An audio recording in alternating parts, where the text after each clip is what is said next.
Private security is the last time President Trump and his family were safe. We should not be playing 3 strikes you're out with the Secret Service. 1 strike is plenty.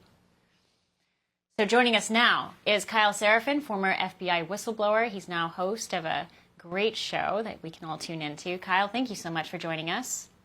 Hey, Chanel. So I've got a few questions that we want to go over in terms of this private security conversation. Is it actually possible for Trump to merge kind of a private security detail with the Secret Service, or is this technically not, I guess, is this not legally possible? What's the deal on that?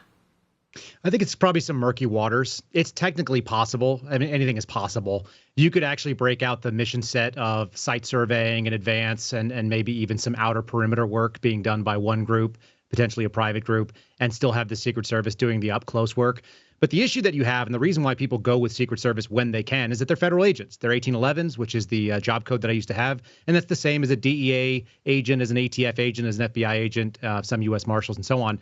And you want that because you're authorized to carry a gun everywhere, and you can use lethal force within the parameters of your job anywhere. And so if somebody were to engage with a lethal threat, you want people that are armed that can respond to it, particularly in this high threat environment.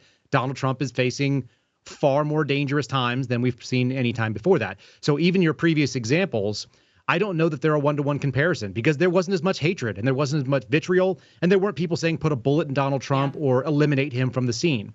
So you do have the ability to do that. And obviously, you've seen that in other countries. The difference are kind of the rules of engagement differ when you leave the United States. And so host countries may be more tolerant of a private security detail that's armed.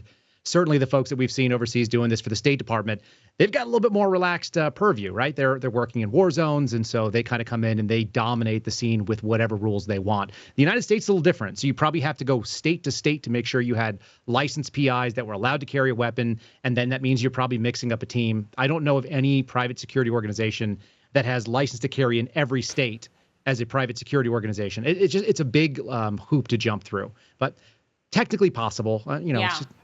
It's difficult. It's a difficult question to crack. It's probably why he's gone with Secret Service. I think that answers my question, because I think that it's not an answer that's readily available. You can't just Google this answer. And lawmakers certainly a little bit confused about it as well. So I appreciate you being able to kind of bring that nuance. That makes sense. When it comes to his current detail, there have been now bipartisan involvement. They're saying that we need to add more to his detail currently. What do you think they can do more at this point to actually bolster in a meaningful way his security? It doesn't seem like just adding bodies is going to help, but I could be wrong. Yeah, I think bodies, technology, resources. So I used to do the opposite job of security. I used to do surveillance. And what you want to do there is not let people know that you're there, and you want to watch somebody, and you're always focused inward on a target.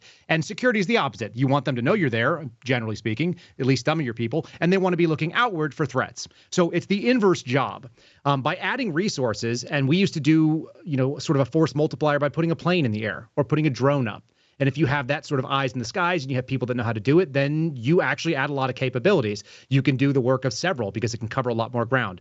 So the ability to add bodies may be a real good thing. And we should actually key in on this second attempt.